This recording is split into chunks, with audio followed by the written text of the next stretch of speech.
Hello, everybody. So, I went to the movies a few days ago and I watched The Eternals. I don't really like, I can understand why many people didn't like it, even though I loved it. Like, it's not one of my favorite movies. Maybe it's my favorite in the MCU, but I have to be honest, I didn't watch many MCU movies, so it's not really my thing. I'm starting to watch them, but I can't handle many movies like that too close to each other. But when I decided to watch this one, like I just saw the poster and I was like, whoa, this looks amazing. I didn't even know it was a Marvel movie till like a week before I organized with my friend to go watch it. I was watching a few reviews just to see what people were saying, and I found out it was a Marvel movie. Yes, that happened. So when I went in, I was like, "Oh my god, I won't understand shit because I didn't watch all the other movies." But to be honest, this is the perfect MCU movie for someone that has never seen any other movie. But that could be even like dangerous as well because when they go and try to watch something else, they will find something really different, and that is why I think many people didn't like this movie because it's really really different from the other movies. Like I said, I didn't watch many of those movies, but the pace was really different. This movie was slow. There was not as much action as in other movies. Even the comedic side of it was a little bit more mature and not as present as in the others. I feel like this was targeted to like a different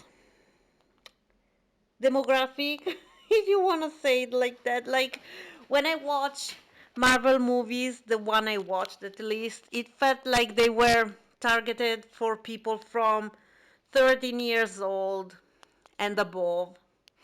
This one, it seems like it's more for people like in their early 20s, like, you know, even 18 years old. But I think that if a child at 13 years old watch this movie, they will get really really bored.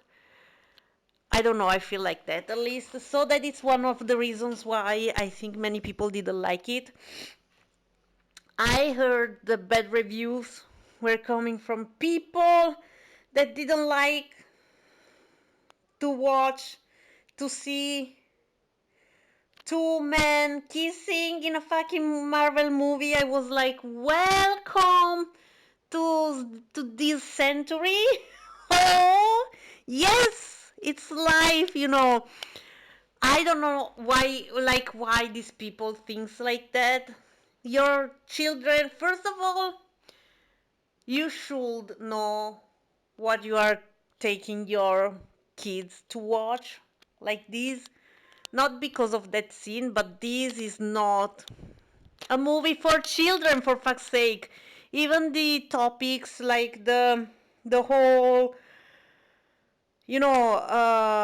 bad versus good being a little bit blurry, the um, humanity stuff going on. It's not something for childs. Like they will get bored and probably seeing two men kissing will be the least of their problems. Like I don't even know if they will be awake to watch that happening.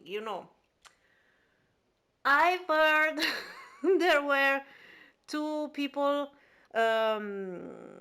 in the seats uh, uh, next to the 2 hours, and they had two kids. I heard them saying something when the 1 second sex scene came out. I was like, oh my god! Wow, are you concerned for real? Like, you can see anything. But anyways, yes, I think that it's another side of the bad reviews.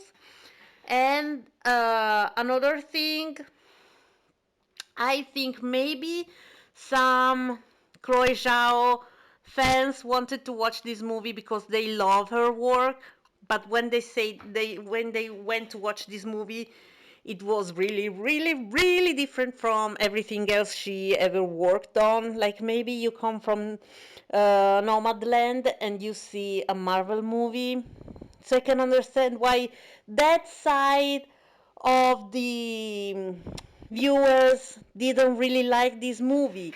So, there were many things against this movie, but nonetheless, I loved it. Oh, well, another thing, this bothered me as well a little bit because, you watch this movie and you are there, like you should be there, thinking, like hoping these people will survive, they will be able to save Earth. But at the same time, even that I don't watch those movies, like I said, I know there are many other movies coming, so you just fucking know these emerge is not going to happen. So that really takes away a lot of tension from the movie. It was kind of sad because you know already how it's going to happen. But yes, these are really, really bad things, probably, for the movie.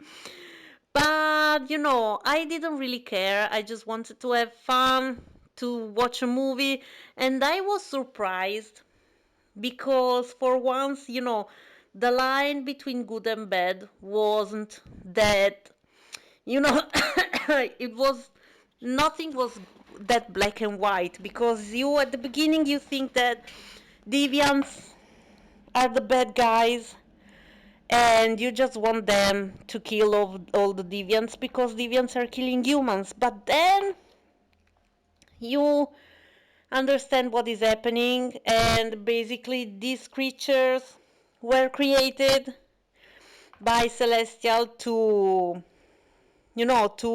kill all the predators on planets, just to give the chance to the other species to evolve in something intelligent that could, fuel the celestial seed inside the planet. So when these predators started to attack humans, they sent these fucking Eternals to kill them.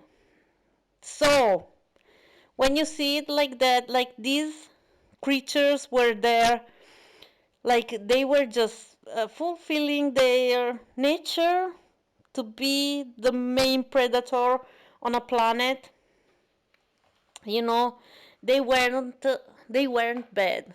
It's just their nature. It's like when I watch documentaries with, I don't know, a lion killing a prey. It's not like I think, oh my god, lions are the devil or stuff like that. It's just the cycle of life. It's nature. Is whatever. But you know if some predator came into the picture and started to kill us, I would probably think that they were evil. That is how it goes. So it's just everything is just about the point of view, I guess. So that was really interesting. Then at some point you think that the piece of shit is Icarus, but then even there, he was created to make this emerge happen, basically. So he was being faithful to his creator, basically. Plus, probably he was the one less affected by humanity. Like, maybe he didn't blend in really much or stuff like that, so he didn't care about humanity as much as some of the others. So for him, it was less of a problem to try to do his job, basically, because he was created for that. Yes, so it's not like he is a piece of shit. He is just doing what he has to do. And then again, you want them to stop this emerge, but at the same time, we want them to stop it to save ourselves. But at the same time, doing that, we are preventing million, billions or other life forms to ever exist, because that is how the universe expands in that world. They put a seed of a celestial in some planets, and yes, the planets get destroyed when they emerge, but at the same time they use their abilities to create new worlds, new suns, new stars. So it's the cycle of life. Huh? I wasn't even mad from with the celestial. They were doing like they were making the universe expand. That's how it works in that universe. So the line between good and bad is not that easy to pinpoint, because from our point of view they are all pieces of shit basically. But it was a super interesting conversation and I loved it. And um, if you notice, the one that really um, went against the others were the two that weren't able to blend into the into humanity. Icarus, like he started to feel something for Cersei, but then he left her to do her job basically. And the other one was pride, that she probably just wanted everything to end because she was created like a fucking 13 years old. So she wasn't able to blend into our world. Like, she wasn't able to experience love or anything. That it was one of the most amazing thing we can experience. She wasn't able to do much stuff in the body of a 13 years old. So yes, plus she was in love with Icarus. So when he went against all the others, she just sided with him. And I could understand their choice. Another interesting thing was, I loved I loved um, Fasto's storyline. It was the one that was more crushed uh, by by humanity. Like, he built these machines to help our species to develop, but then we as humans used his knowledge to basically kill ourselves, kill each other. So he kind of lost faith in humanity. At some point, he said we didn't deserve to survive,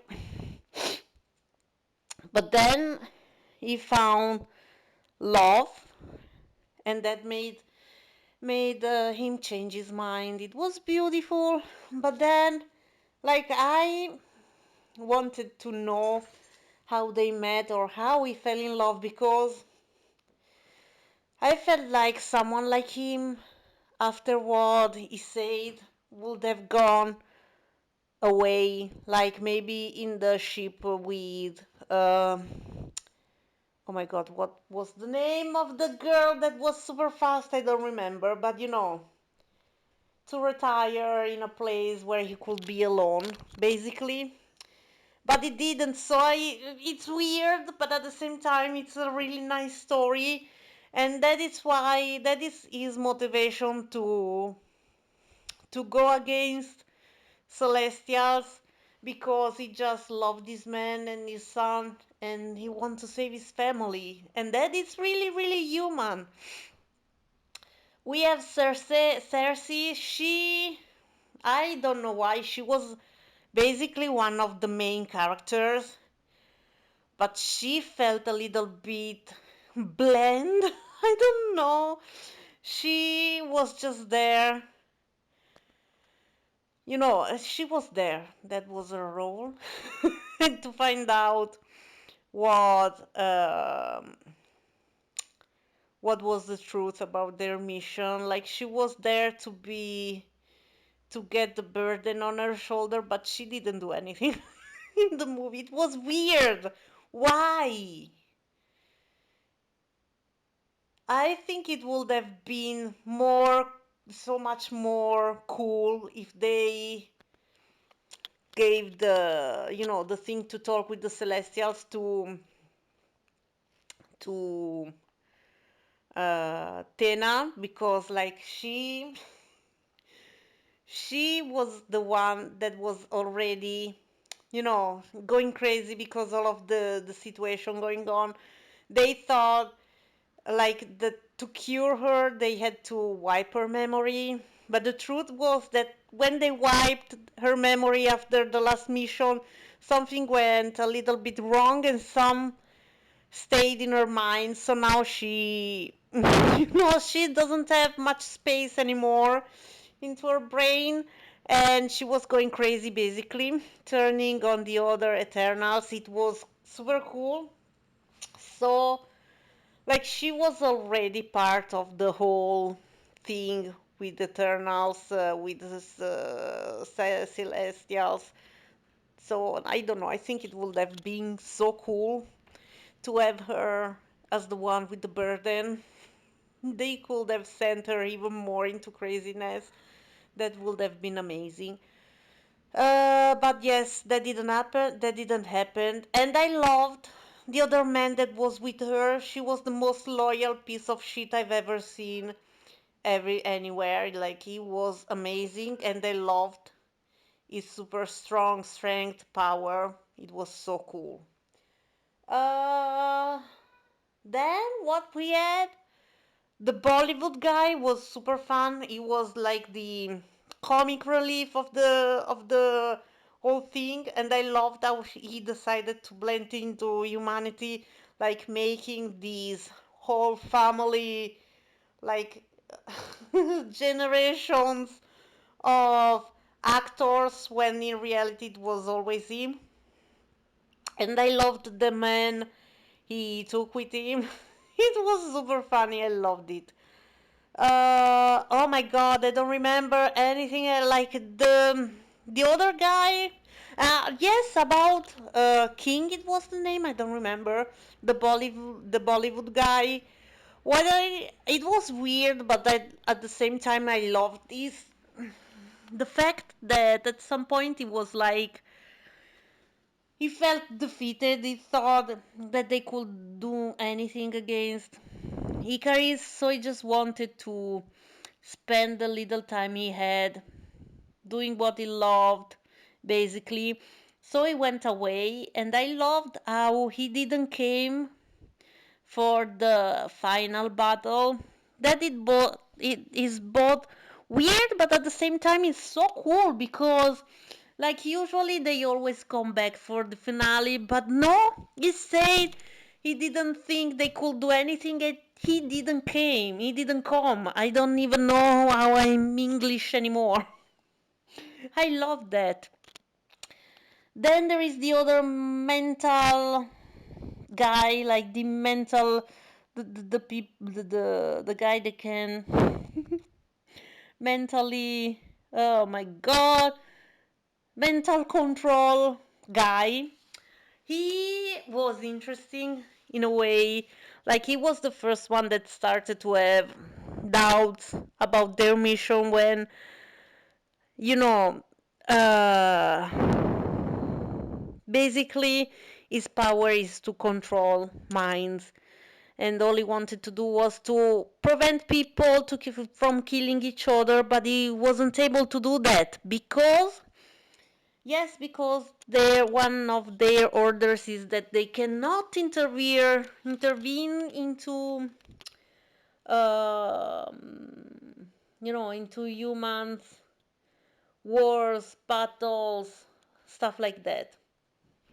They just have to watch, and like that is why he started really soon to not really like his mission, even because his power like would have brought peace for everyone.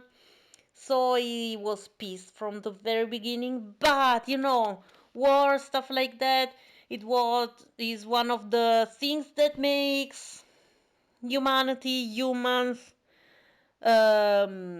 make some great advances in science and stuff like that. So why stop wars when they can make us more, more interesting for the celestial growing into our planet? But now another question I have: why they didn't participate into the fucking uh, Thanos thing? I can understand that they cannot participate into wars, but that piece of shit wasn't a human against a human thing going on. It was like end of the world stuff going on. Even because when he did this magic thing, that the thing was to erase half of everything basically. So with half less humanity, your process to feed the fucking seed would have been really, really, really much slower. So it doesn't make sense for me that they didn't participate in that war specifically. But yes, that didn't happen. What else happened? I don't remember. Who else we have? Well, Icarus, it was a really interesting character. Plus, he's such a fucking good looking man, but that is another discussion.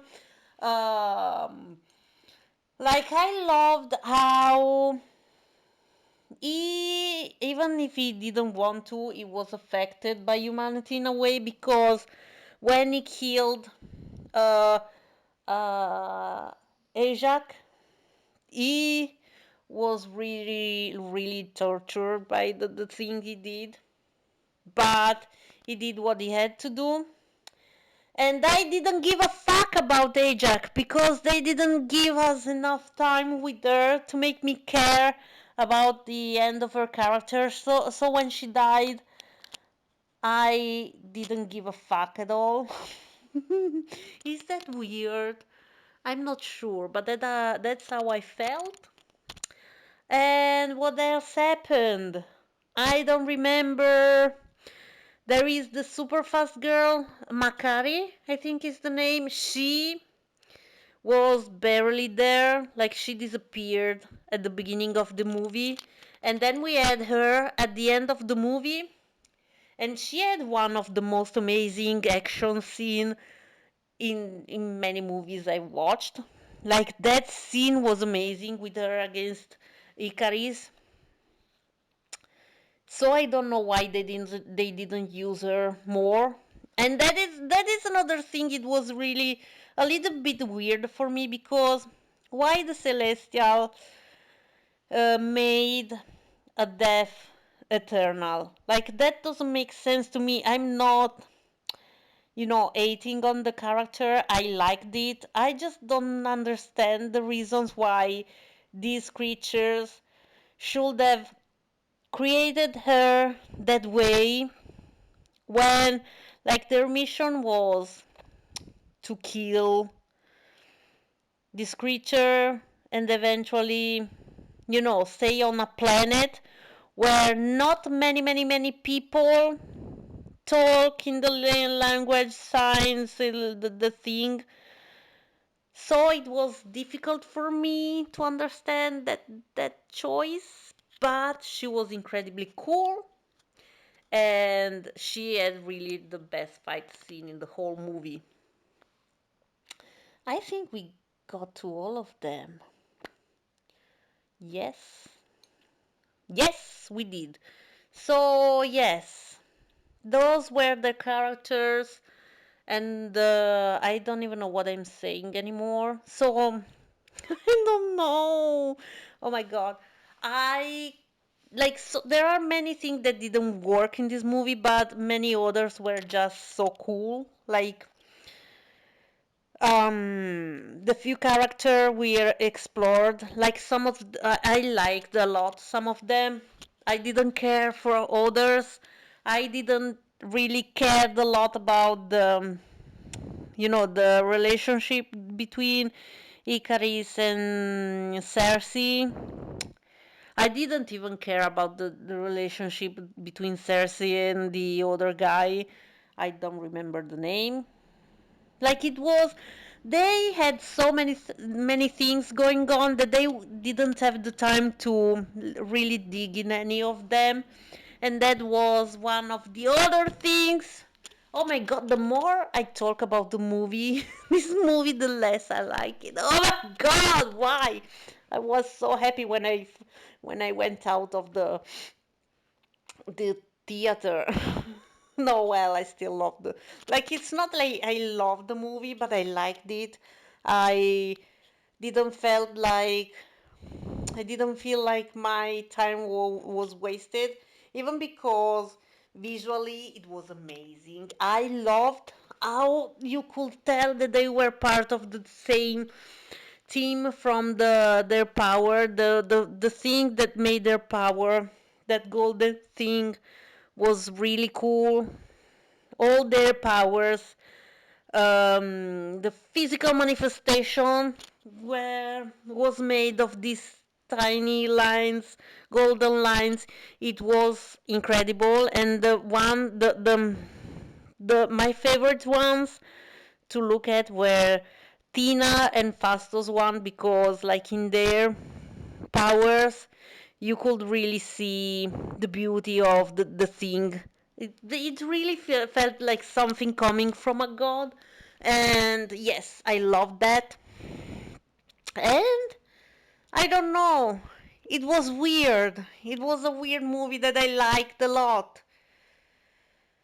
The story of these creatures sent on the planet to kill other creatures because they had to protect other creatures, just to, because they could field another creature that would have killed all the other creatures when it was born. It was complicated. Shit, that was complicated. But I have to say, I absolutely loved the scene when the thing was emerging from the sea. I don't understand how there weren't any major, tsunami and stuff going on the rest of the earth from these.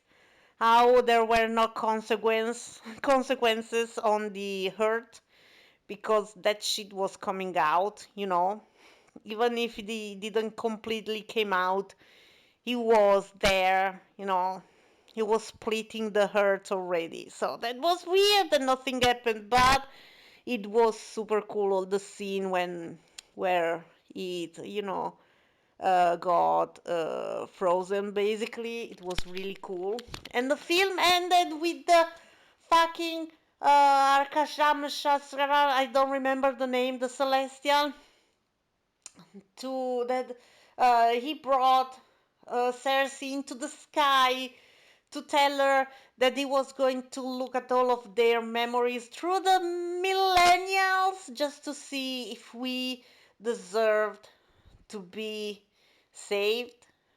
And that was interesting. I think that wasn't the first time something like that happened with Eternals. Like, I am pretty sure this is something that happens from time to time when Eternals get so involved with the species that they think they deserved to be saved. And when that happens, they do this thing when where they watch the Eternals memories to see if the species like deserve to be saved.